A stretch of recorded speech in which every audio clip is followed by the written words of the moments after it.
Bonjour à toutes et à tous. Vous êtes bien sur le Café Techno, sur le contrôle CND des matériaux. Tous mes meilleurs vœux pour cette nouvelle année à tous. Je me présente, je suis Emmanuel Dunouvian, salarié de la TechOR et mis à disposition chez Aerospace Valley depuis décembre 2019 au sein du service développement des PME ETI et plus précisément sur les domaines matériaux et procédés. Donc, je fais partie des animateurs de l'écosystème SMP, qui est l'ex-DAS AMP pour ceux qui l'ont connu. Alors, pour pas perdre le contact avec nos membres, ni entre les membres, et dans le contexte toujours aussi particulier, Aerospace donc vous propose de continuer le principe du café techno qu'a démarré l'année dernière. Alors, c'est quoi? C'est l'occasion de se retrouver régulièrement entre membres dans un contexte informel. Et pour l'heure, donc, on vous propose 1 heure de webinaire pour prendre connaissance et vous enrichir votre expertise d'innovation sur des produits ou des procédés dans l'une des 5 thématiques de nos écosystèmes. Alors, sachez que ce café techno, vous pourrez le retrouver sur notre chaîne YouTube d'Aerospace Valley d'ici 48 heures à peu près, le temps de faire les finitions de montage. Et les supports de présentation seront disponibles sur notre plateforme collaborative Connect dans la communauté E2SMP, donc qui est dédié uniquement aux membres à Aerospace Valley. Donc un lien pourra vous être envoyé si vous n'êtes pas connecté à cette plateforme collaborative d'Aerospace Valley. Donc je remercie à ce titre Jennifer, voilà, qui m'aide à l'organisation de ce café techno. Donc aujourd'hui, on va s'intéresser au contrôle CND des matériaux avec 2 technos. La première, c'est par onde terahertz et la deuxième par vibrométrie.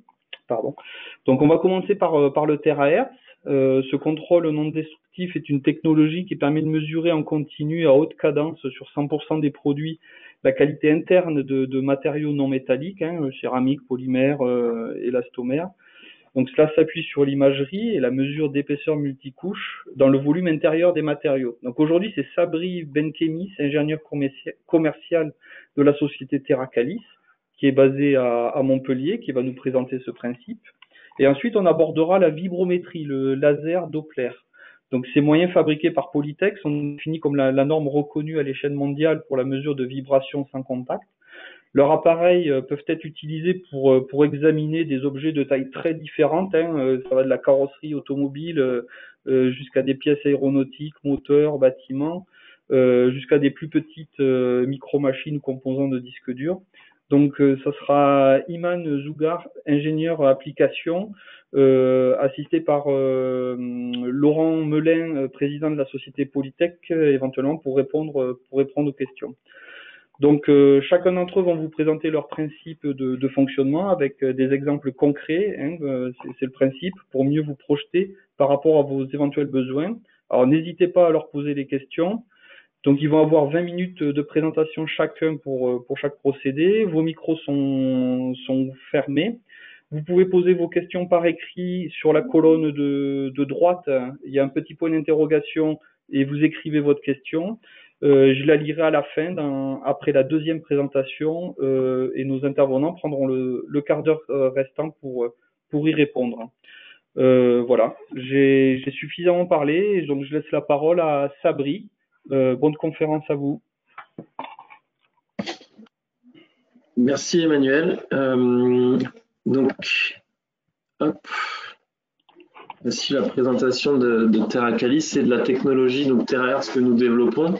Donc, Terracalis développe des systèmes de contrôle non destructif basés sur le rayonnement Terahertz et qui permet d'avoir de l'information directement à l'intérieur de la matière. On va pouvoir détecter donc des défauts ou mesurer des propriétés physiques directement dans les matériaux. Donc, dans un premier temps, qu'est-ce que c'est que le rayonnement terahertz? Donc, le rayonnement terahertz, c'est une gamme de fréquences sur le spectre électromagnétique qui se trouve entre les micro-ondes et les infrarouges. Donc, on est à la frontière entre deux mondes, entre l'optique et les micro-ondes. On utilise en fait la particularité de ces ondes qui peuvent traverser les matériaux isolants et donc le côté optique où on peut en fait orienter les faisceaux pour aller scanner des matériaux de grande taille.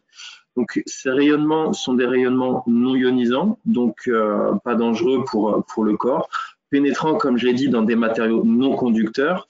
Et il faut savoir que dans cette gamme de fréquences, il y a des signatures spécifiques, des arrangements moléculaires qui nous permettent de reconnaître des matériaux proches qui ont des structures proches les unes des autres. Donc ce rayonnement était jusqu'alors pas très utilisé ou uniquement dans l'astronomie pour aller voir des étoiles lointaines.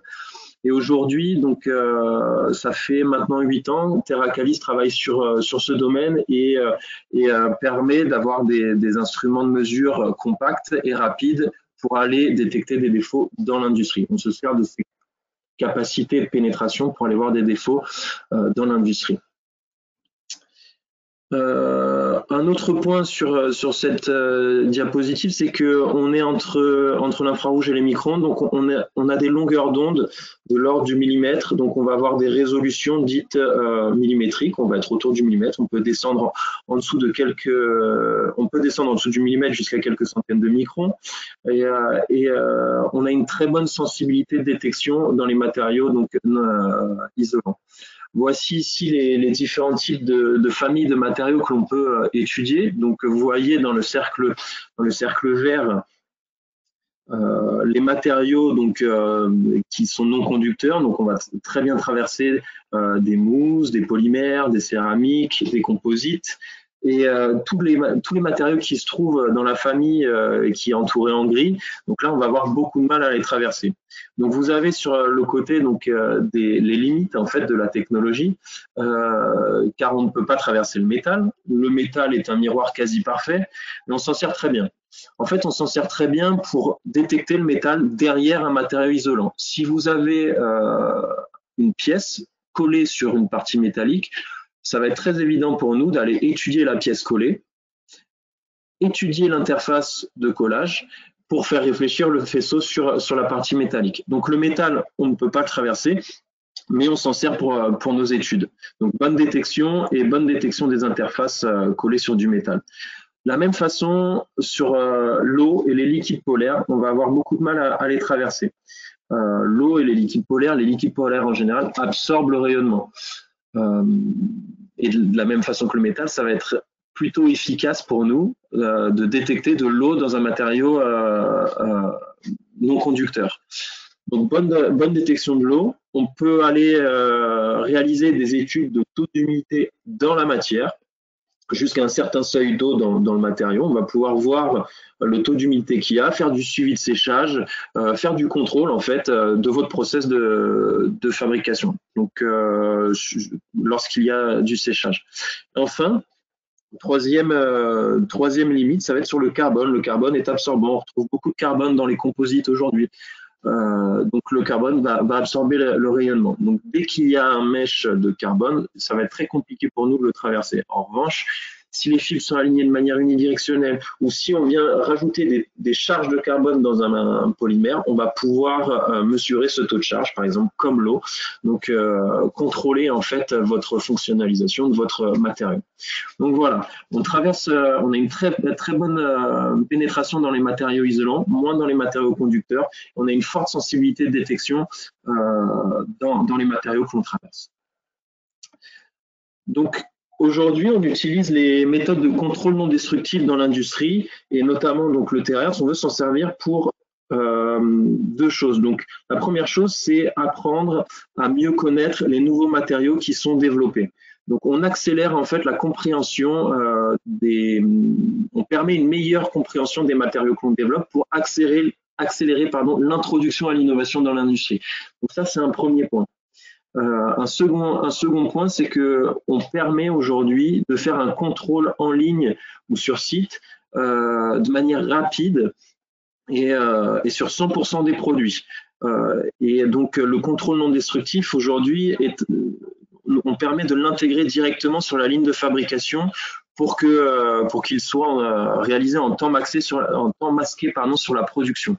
Donc contrôle 100% sur site, donc dans tous les matériaux que j'ai cités avant, donc les grandes familles polymères, élastomères, céramiques, les assemblages, les composites, les multicouches, voilà.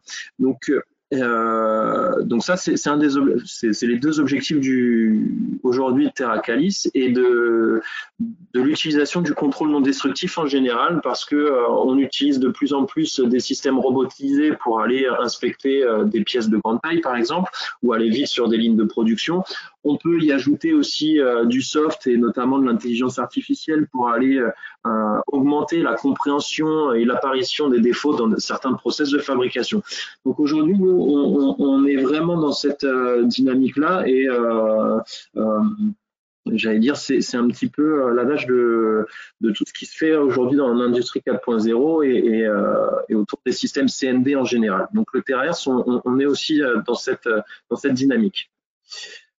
Donc voilà un petit peu un récapitulatif des avantages du TRS. Donc détection à l'intérieur des matériaux, connaissance des matériaux et des procédés en cours de fabrication et 100% du contrôle des produits sur ligne. Donc grâce à un système de contrôle non destructif, sans contact, non ionisant, pénétrant, rapide, flexible.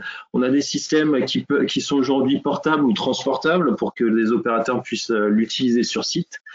Et voilà, donc facilement intégrable et interprétable. Bon, un petit point sur l'entreprise TerraCalis. Aujourd'hui, on est une équipe de 20 personnes basée à Montpellier. On a été créé en 2013. On est une spin-off du laboratoire Charles Coulomb de Montpellier. Et notre domaine d'expertise, c'est le domaine terahertz.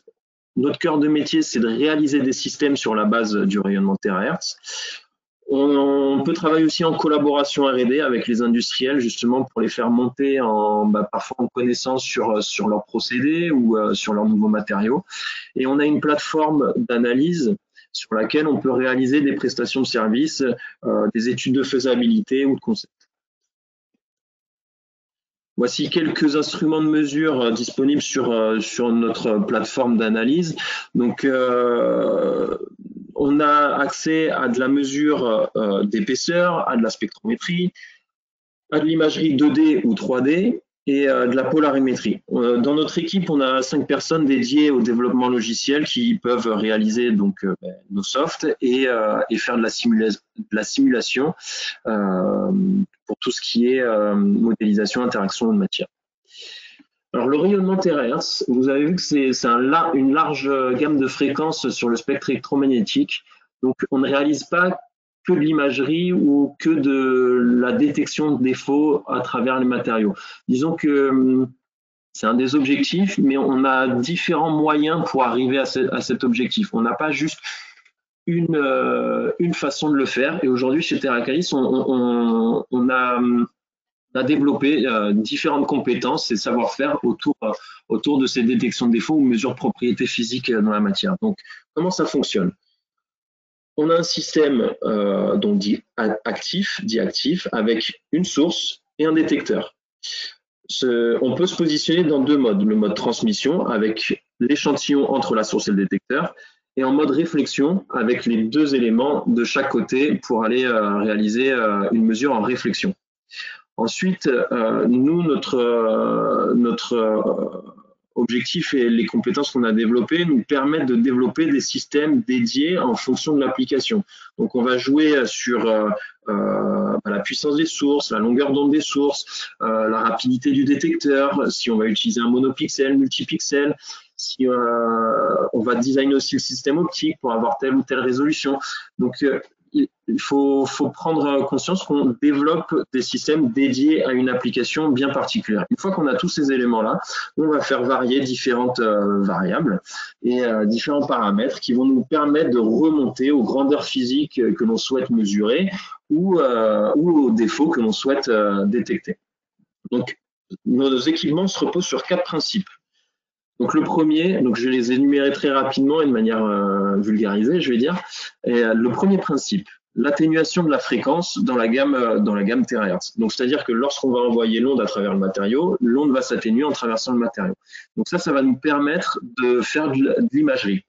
Donc, on va détecter dans la matière donc des porosités, des délaminations, toutes les hétérogénéités qu'il peut y avoir à l'intérieur des matériaux. Donc, ici, on peut se positionner en mode transmission ou réflexion. Ça dépendra de l'application. Ça, on l'étudiera avec vous. Ici, vous avez un exemple d'une pièce composite dans laquelle il y a des défauts ici. Donc, vous voyez au-dessus de mes flèches, il y a des bulles, des manques de matière ou de la manque d'imprégnation. Donc, des bulles détectées ici dans ce petit losange. Donc, on réalise ici une image 2D traversante.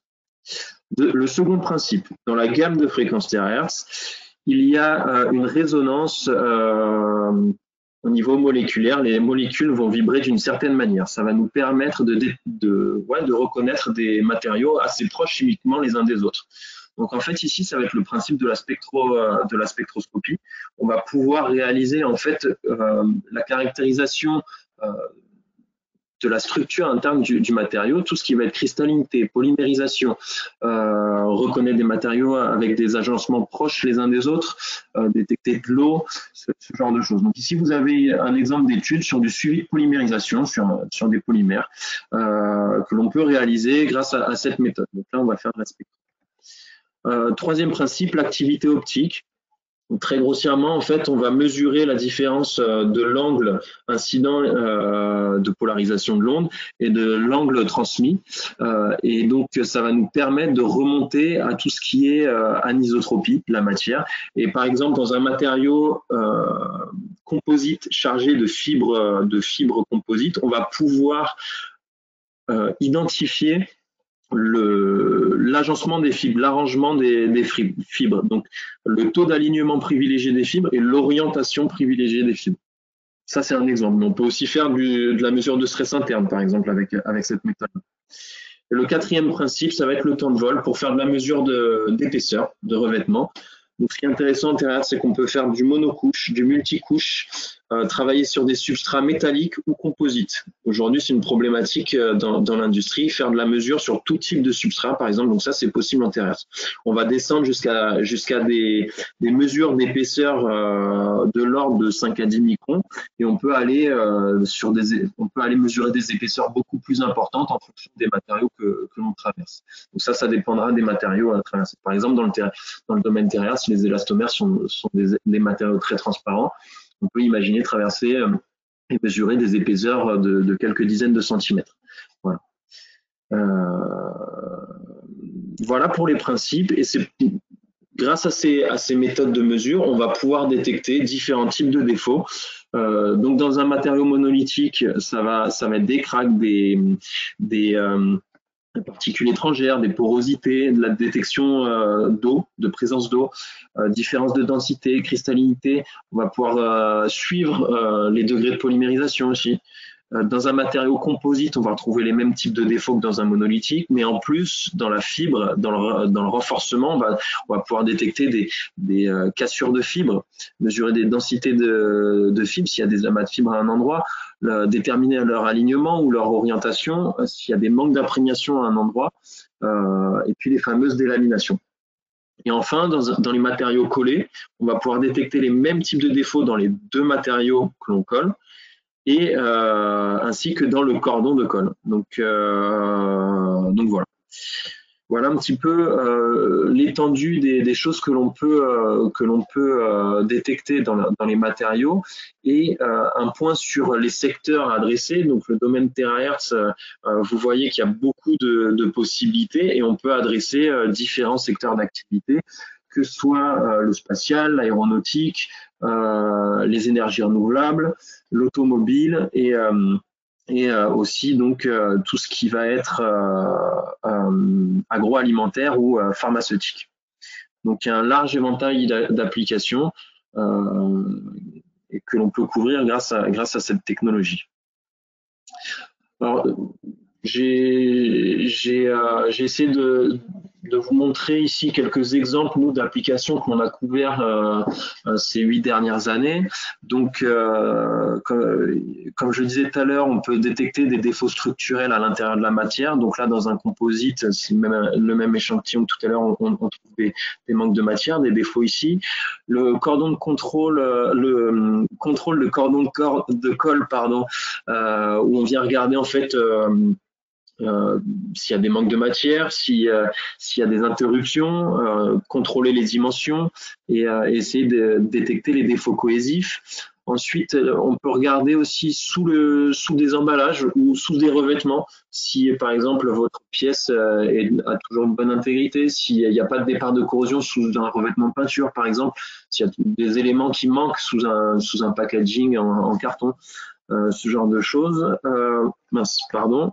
Les défauts d'hétérogénéité, d'anisotropie et de contraintes internes. Et enfin, donc, comme je disais tout à l'heure, les mesures d'épaisseur. Donc, sur du monocouche, multicouche, on peut descendre jusqu'à quelques microns de mesure d'épaisseur sur du multicouche. Voilà, d'autres exemples. Donc là, on a des éléments collés. On vient voir la morphologie du cordon de colle entre les deux éléments collés. Ici, on vient regarder donc dans une pièce plastique injectée avec de la fibre de verre courte, on a une image 2D où on voit des amas de fibres, des hétérogénéités directement dans la matière. Et en passant en étude polarimétrique, on va pouvoir avoir tout ce qui est alignement, taux d'alignement des fibres. Donc en rouge, il y a un fort taux d'alignement des fibres, en bleu, un faible taux d'alignement des fibres. Et on peut avoir une information supplémentaire, donc ici, l'orientation privilégiée des fibres. Donc on voit qu'en rouge, quand il y a un fort taux d'alignement des fibres, les fibres sont alignées de manière parallèle ici au bord. Voilà. Et en bleu, donc on est dans un régime turbulent, donc les fibres sont alignées de manière très aléatoire. Donc les défauts internes, ici, il y a un exemple de défaut interne de délamination sur du composite. Donc là, quand le composite est intègre, on voit bien le maillage du composite. Et lors de la délamination, lorsqu'on visualise une délamination, donc il y a une lame d'air qui se crée et on voit ici le trou d'air et les différentes perturbations dues à la délamination sur l'image. Sur la mesure d'épaisseur, donc l'épaisseur sur un composite avec une forme courbe. Là, il y a 4 épaisseurs, par exemple, de revêtement de peinture. On vient détecter les différentes épaisseurs. Voilà.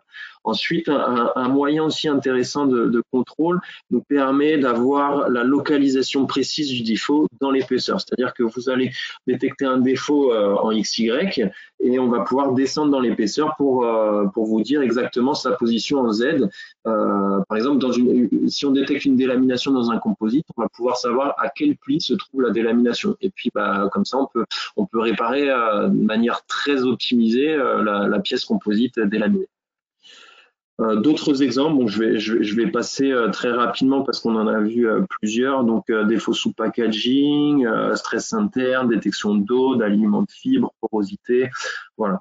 Je pourrais répondre à vos questions ensuite si vous en avez d'autres. Donc, je vais passer rapidement à la techno donc développée par TerraCalis et à la gamme de produits que l'on a. Donc, on a 3 gammes de produits, une multimodale dédiée au laboratoire, une détection de défauts en ligne de production et une gamme de produits portables ou transportables pour les sites de production de maintenance. Donc la gamme laboratoire multimodale, on a remis tous les moyens de contrôle qu'il y a à disposition sur notre plateforme pour que vous puissiez monter en compétence sur la connaissance de vos matériaux ou de vos procédés. Donc c'est une plateforme qui peut évoluer dans le temps et qui est adaptable en fonction de votre application ou des futures applications qu'on a. Donc, très modulable. Le système de contrôle en ligne, en fait, est conçu sur la base d'un cahier des charges où on étudie vraiment l'application avec vous. On peut le mettre sur des bras robotisés, le mettre autour de convoyeurs, développer des machines exprès pour l'application. Donc là, vraiment, c'est quelque chose qu'on adapte à votre besoin. Comme je disais tout à l'heure, on maîtrise les sources, les capteurs, les systèmes optiques et on va faire en sorte d'avoir un système qui réponde vraiment à la problématique. Et de la même façon pour le système de scan sur site. Voilà. Donc très brièvement, je vais vous faire passer une petite vidéo en fin de présentation pour vous montrer un petit peu ce qu'on peut faire avec des systèmes intégrés sur bras robotisés. Donc pour récapituler, les systèmes terahertz permettent de détecter des défauts ou mesurer des propriétés physiques directement à l'intérieur de la matière. On peut s'en servir pour faire du contrôle 100% sur une ligne de production car c'est rapide. Et aujourd'hui, donc, on a des systèmes donc, non destructifs, sans contact, portables, dans un environnement industriel et qui nous permet d'avoir des résolutions en imagerie de l'ordre du millimètre ou inférieur au millimètre. On arrive à scanner avec des vitesses de plus de 1 mètre seconde et sur la mesure d'épaisseur de revêtement, donc entre 5 microns et 10 cm en fonction du matériau, avec des cadences élevées et sur différents types de substrats. Voilà. Comme je vous disais, on travaille par étapes. On peut faire. Sabri, il faudrait accélérer un peu. Ça marche. Je suis à ma dernière slide. Et donc, moi, je reste disponible pour répondre à vos questions et voir un petit peu comment on peut s'organiser pour travailler autour de votre problématique. Donc, merci beaucoup. Je vous passe juste très rapidement une vidéo. J'espère qu'elle s'affiche ici à l'écran. Elle s'affiche bien. Donc, sur la pièce composite. On la voit, oui. Merci. Sur la pièce composite qu'on a vue tout à l'heure, donc l'inspection avec un capteur intégré sur bras robotisé. Donc vous avez ici un exemple d'un système qu'on a développé pour ce scan rapide. Donc ici, l'image s'affiche en temps réel de ce que l'on scanne. Le robot va faire différentes passes aller-retour pour scanner toute la surface de la pièce. Et ensuite, on va pouvoir voilà, donc faut pas, ouais. Donc on va pouvoir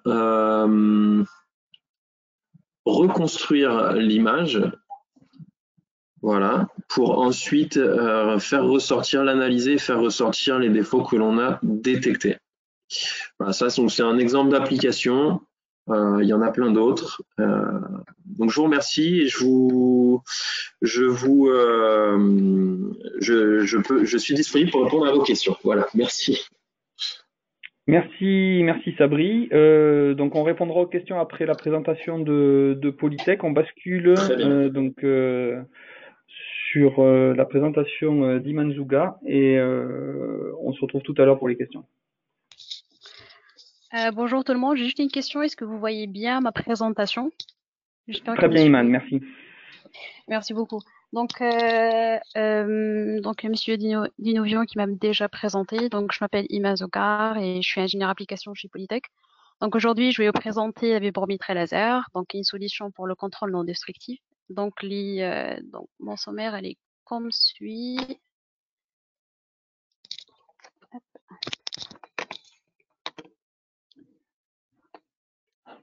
Pardonnez-moi.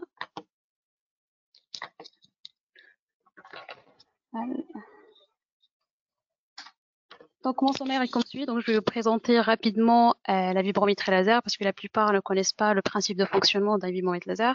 Et après, je vais vous parler un petit peu du contrôle non destructif. Donc je vais vous citer deux exemples, donc les ondes de l'onde et la mesure de contrainte. Donc vibrométrie laser, principe de fonctionnement. Donc en général, la vibrométrie laser est basée sur l'effet Doppler pour mesurer la vibration. Donc lorsque la lumière est diffusée par un objet en mouvement, sa fréquence change légèrement. Grâce à la haute sensibilité de l'interféromètre, donc le vibromètre détecte avec précision le décalage en fréquence du laser réfléchi par un objet en mouvement. Donc comment on fait la mesure?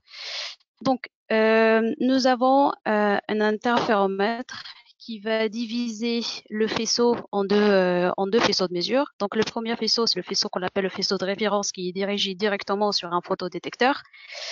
Et après, le deuxième faisceau, c'est le faisceau de mesure qui est envoyé directement sur la surface en mouvement et qui est réfléchi directement aussi vers le photodétecteur. Donc la superposition de ces deux faisceaux crée à la sortie du détecteur un signal modulé caractérisé de la fréquence Doppler observée. Donc l'analyse des traitements obtenus permet de déterminer la vitesse de déplacement de l'objet. Donc nous disposons de plusieurs gammes des vibromètres. Donc des vibromètres qu'on appelle monopoints, ça veut dire qu'ils vont mesurer la vibration dans un seul point, des vibromètres différentiels, ça veut dire qu'on va mesurer la vibration entre deux points et après on va faire la différence entre la vibration entre ces deux points, rotationnel pour récupérer tout ce qui est vibration liée à la rotation, et aussi nous avons les vibromètres qu'on appelle les vibromètres à balayage. Donc comme son nom l'indique, donc on va faire un balayage séquentiel de plusieurs points de mesure pour avoir à la fin une cartographie du surface complète. Donc c'est une mesure point à point qui est déséquentielle, ça veut dire que par exemple mon excitation et ma vibration, il faut que ça soit répétable pour pouvoir en fait mesurer la même chose sur la surface que je souhaite mesurer. Donc nous avons la possibilité de monter jusqu'à 10 000 points par une surface, ça veut dire si j'ai une plaque de 100 x 100 mm, donc je pourrais avoir par exemple 1 millimètre, une distance de 1 millimètre pour chaque point. Donc et aussi on peut monter à une bande de fréquence jusqu'à 25 MHz, ce qui généralise en fait plusieurs applications. Donc, qui dit vibromètre à balayage 1D, ça veut dire que nous allons récupérer que la vibration en une seule dimension. Ça veut dire qu'on va récupérer que la vibration hors plan ou la vibration dans le sens de visée du laser. Si nous souhaitons voir, pardonnez-moi, j'ai pas spécifié comment il est disposé le laser. Donc, nous disposons d'une caméra pour avoir la surface, et aussi deux miroirs, et c'est eux qui vont nous permettre de bouger le laser en XY. Donc, quand je vous ai dit, donc si nous souhaitons regarder la vibration, par exemple, en 3 dimensions, donc il faut avoir 3 têtes laser. Donc, chaque tête laser, il va récupérer la vibration par rapport à son sens de visée. Donc, les 3 têtes laser, lorsqu'on commence la mesure, c'est une mesure séquentielle, et les 3 têtes laser sont synchronisées. Donc le maillage dans la partie acquisition, il est importé, on peut le définir directement sur la partie acquisition, et l'information donc récupérée, donc c'est une formation en 3D en chaque point. Donc, si vous voyez ici sur l'animation, donc c'est la partie acquisition. Donc, c'est une acquisition en temps réel pour visualiser, par exemple, la signature temporelle en fréquentiel, pour voir tout ce qui est résonance caractéristique de l'objet.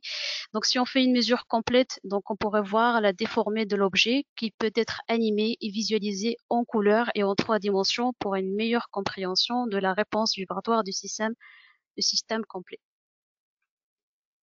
Contrôle non destructif. Donc aujourd'hui, on peut faire du contrôle non destructif avec la vibrométrie laser.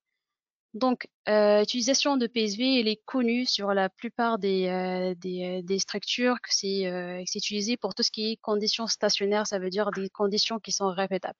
Donc, pour faire tout ce qui est analyse modale et analyse déformée opérationnelle qu'on voyait sur les différentes animations, les différents objets.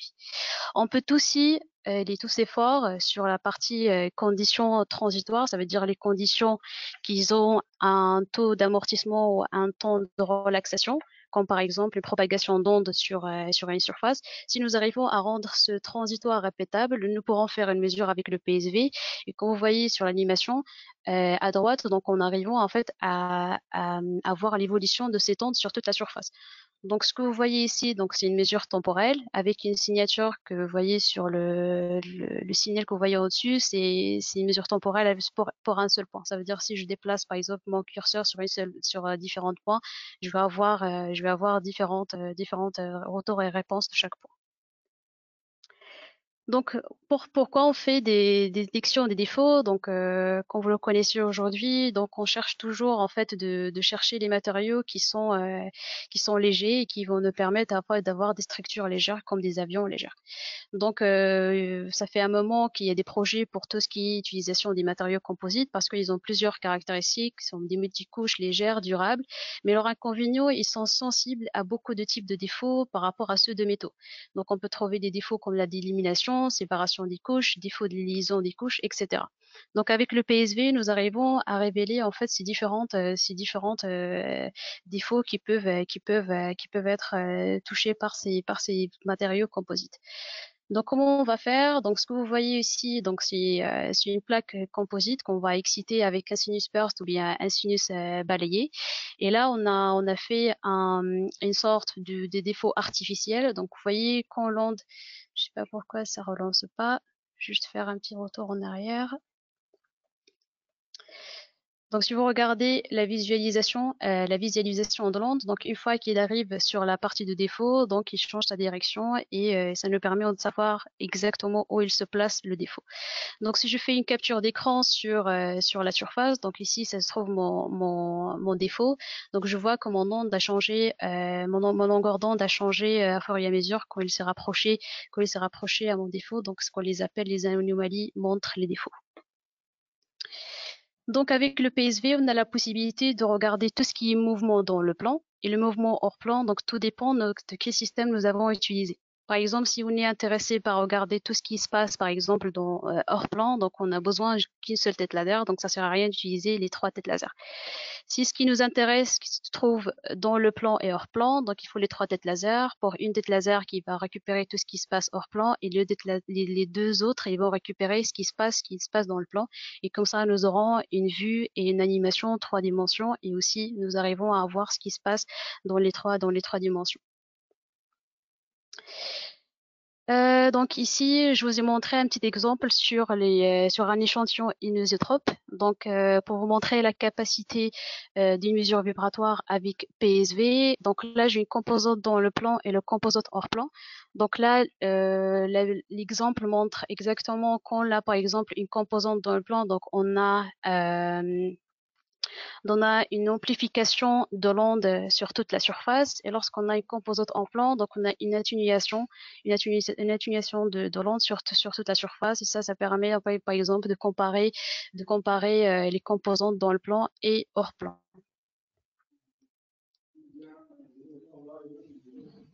Voilà. Donc ça, c'était tout ce qui est par rapport à la mesure des ondes de l'onde par vibrométrie laser. Et aussi aujourd'hui, il y a peu de gens qui connaissent la vibrométrie laser. Aujourd'hui, on peut la mesurer aussi des mesures de contrainte. Donc pas forcément pour remplacer les jauges de contrainte, mais plus pour la partie modélisation ou par partie comparaison des mesures. Donc comment on fait une mesure de contrainte avec un PSV? Donc tout ce que nous aurons besoin, c'est quoi une contrainte? Il faut un déplacement relatif par rapport à déplacement réel. Donc par exemple, j'ai un toit. Donc ce qu'il nous faut pour faire une mesure de contrainte, donc il nous faut une 3D géométrie quasi parfaite pour savoir en fait la distance entre chaque des points. Donc comme ça, je vais récupérer par exemple ma valeur L, donc ce qui est la distance entre chaque point. Aussi, à l'aide de la vibration 3 dimensions, donc je vais récupérer le déplacement relatif pour chaque fois. Donc là, je vais récupérer mon delta L. Donc le fait de faire un delta L sur L, donc je vais récupérer ma micro-déformation, ce qui s'appelle le strain. Donc, ce que vous voyez ici. Donc, en connaissant les caractéristiques de matériaux, donc on peut injecter tout simplement soit le modèle de Young ou le coefficient de Poisson, et on peut remonter à tout ce qui est champ de contrainte. Et c'est ça ce que vous voyez sur l'image qui est plus basse. Et comme ça, en fait, on fait une mesure de contrainte. Donc, l'objectif, c'est plus pour contrôler, par exemple, une réponse d'une jauge de contrainte, ou bien par exemple, de savoir au mieux placer, par exemple, sur une lobe de turbine, la jauge de contrainte. Donc, ce que je vais vous montrer ici, donc c'est une petite comparaison avec un modèle élément fini. Donc, les images qui sont plus haut, donc c'est la simulation. Donc, j'ai pris plusieurs vues. Donc, les contraintes en X, en Y et aussi la contrainte en XY. Et les résultats, ce que vous voyez en bas, c'est le résultat d'une mesure avec un PSV 3D. Donc, vous voyez très bien que la distribution des contraintes entre les deux, soit la corrélation, soit la simulation ou bien la mesure montre une belle corrélation entre les deux, et c'est ça ce qui va permettre, par exemple, de comparer une réponse des contraintes pour évaluer si c'est bon ou pas. Voilà pour la partie vibrométrie. Donc là, je vous ai laissé mon contact au cas où vous souhaitez qu'on partage avec vous des notes d'application sur les différents aspects que je vous ai présentés. Donc n'hésitez surtout pas. Donc là, je vais vous montrer un petit test sur mon PSV 3D. Donc je pense qu'il faut que je passe la main à Monsieur Denevion pour vous montrer la deuxième partie. On a donné la main pour le changement de PC là, pour visualiser votre test.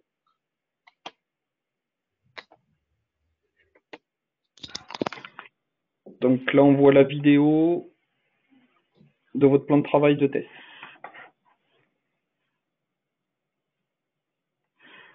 Par contre, il faut activer le Bonjour, micro. donc j'espère Voilà. que vous voyez mon écran. Donc là, j'ai pris un échantillon composite.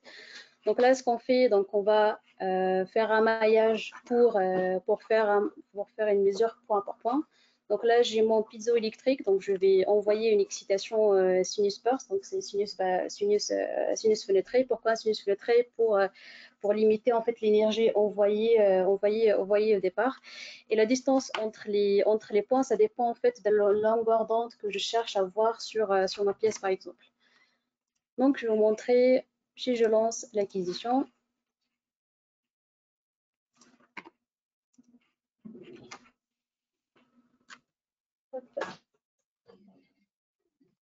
Donc ce que vous voyez ici, donc ça c'est mon excitation, donc c'est un sinus fenêtré. Et là, ce qu'on voit, c'est la réponse en X, Y, Z de chaque tête laser. Donc, puisque j'ai la possibilité de faire une mesure en temps réel, donc juste en balayant sur la pièce, j'arrive à voir et détecter en fait le passage de l'onde sur chaque point. Donc là, je ne vais pas faire un scan complet parce que mesurer 6700 points, c'est pas évident, ça prend un petit peu de temps. Donc je vais vous montrer la réponse que j'ai déjà mesurée, qui est comme suit. Donc là, on voit le piezo qui envoie mon onde. Donc là, j'ai un défaut artificiel qui se trouve dans cet endroit. Donc la propagation d'onde et les caractéristiques des ondes propagatives. Donc une fois qu'il rencontre ce défaut, donc il se dévie et il change de direction. Et c'est ça ce qui nous permet de savoir où il se trouve exactement le défaut.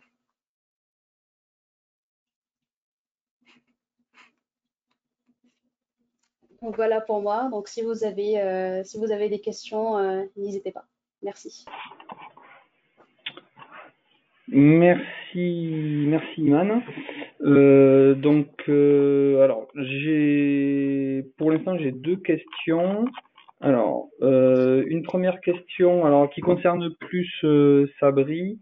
Est-il envisageable d'utiliser les terahertz pour les contrôles des peaux de veaux, vaches, bœufs, moutons pour détecter les défauts, piqûres de parasites, maladies ou cicatrices, et faire un tri avant de les envoyer en tannerie et mégisserie, là où le défaut sera révélé. La face à contrôler est sous les poils et non côté chair.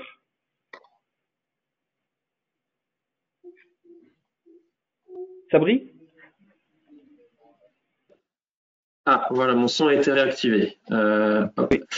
T'as entendu la question? J'ai entendu la question, ouais. Oui, c'est une application que l'on peut couvrir, avoir aussi en discuter un petit peu plus, voir toutes les contraintes qu'il y a autour de cette étude, et c'est quelque chose d'envisageable. Oui. C'est un peu particulier, effectivement. Ok, bon, les questions pourra vous envoyer les coordonnées des personnes, il n'y a pas de souci. Alors j'ai une autre question qui concerne encore le terahertz. Dans le film que tu as montré, sur le scan terahertz robotisé, la source et le détecteur sont-ils intégrés dans la boîte qui est montée au bout du bras du robot? Est-ce donc une mesure en réflexion? Oui, tout à fait. Là, tout le système de mesure est intégré dans cette caméra, je vais dire boîte ou oui. Donc là, il y a vraiment tout le dispositif de mesure, source, système optique, capteur. Voilà. Et vous avez vu qu'il était relié donc au logiciel derrière pour faire une visualisation en temps réel de l'image qui est scannée. Ok. Une question pour Iman. Quelle est la résolution de mesure de déplacement de la vibration avec le vibromètre laser? Donc on peut monter à une résolution de picomètre à peu près, de déplacement. Picomètre, ok. Alors une autre question concernant la mesure PSV. Les signaux temporels montrés sur la vidéo semblent très bruités. Combien de fois est-il nécessaire de moyenner pour extraire l'information des signaux? Combien de temps prend alors la mesure des 6500 points, s'il vous plaît? Le signal était bloqué parce que là j'ai utilisé le matériau composé. C'est pas évident en fait de le mesurer parce que pour nous c'est une surface non coopérative, donc ça réfléchit pas énormément de faisceaux vers les têtes laser. Mais en moyennant, là, je mets à peu près 20 des moyennes. Donc, par exemple, si je peux monter 100 ou 200 à peu près de moyenne, donc je pourrais avoir un signal qui est plus propre. Pour le temps de mesure en temporel, ça prend du temps, donc tout dépend de la fréquence d'étude et ce qu'on cherche à voir. Ça peut durer quelques minutes, ça peut durer aussi quelques heures. Donc, tout dépend de ce qu'on cherche à voir.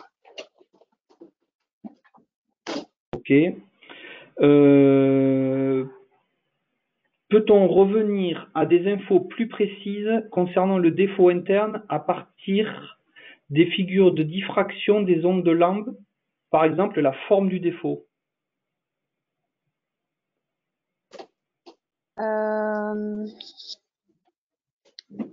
Je ne sais pas si Laurent a plus d'informations que moi là-dessus. Alors, oui, je vais t'aider là-dessus, Iman. Alors, en fait, l'onde de Lamb permet de détecter un défaut et sa localisation. Après, par rapport à sa taille, en effet, c'est plus difficile en vibrométrie laser de le faire. Lorsque l'on fait ça, l'idée, c'est déjà de s'assurer s'il y a un défaut ou pas, en fait. C'est plus la présence du défaut ou pas que de le dimensionner. Ok. Une question pour Sabri. Est-il envisageable d'avoir des capteurs plus légers? Quelle est la distance de travail source-objet? Quelle est la puissance demandée? Alors plus léger. Enfin, oui, c'est possible. Aujourd'hui, oui, ce qu'on a affiché, donc on est autour de, enfin, pour des systèmes portables, on va être autour de quelques kilos. Transportables avec tête déportée, on a des systèmes autour du kilo. Donc, l'idée, forcément, c'est d'aller sur des systèmes de plus en plus compacts, de plus en plus légers.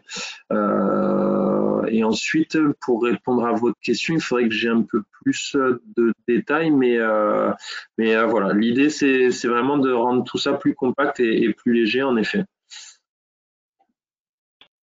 Ok, on te mettra en relation avec la personne pour que vous puissiez échanger si besoin. Très bien. Une question pour Polytech. Y a-t-il moyen de caractériser les composites avec un vibromètre laser?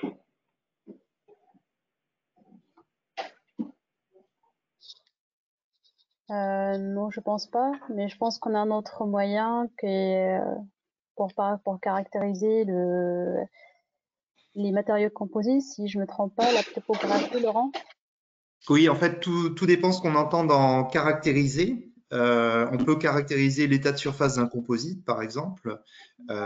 Donc, si c'est par contre donner sa composition en termes de fibrage, je ne sais quoi à l'intérieur, ça, on peut pas le faire en vibrométrie. Donc, il faudrait définir un petit peu ce qu'on entend par caractérisation. Ok, bon. S'il y a besoin, pareil, il y aura vos coordonnées. On peut prendre contact avec vous pour Avec plaisir. On répondra. compléter le détail de la question. Ben, écoutez, j'ai pas d'autres questions en ce moment. Donc, ben, en tout cas, je vais profiter de vous remercier pour vos présentations qui étaient très bien agencées et très compréhensibles. Donc, si vous avez besoin de plus d'informations, ce webinaire a été enregistré et sera disponible en replay. Les présentations seront disponibles sur notre plateforme Connect dans la communauté E2 SMP. J'ai pas d'autres questions qui sont venues entre-temps, donc on va arrêter le webinaire maintenant et je vous remercie à toutes et à tous pour votre participation et je vous dis à bientôt pour un prochain webinaire. Bonne journée à tous. Au revoir. Merci beaucoup. Merci. Merci à Optics Valley. Optics Valley. Bonne journée. Valley, pardon. Au revoir. Au revoir.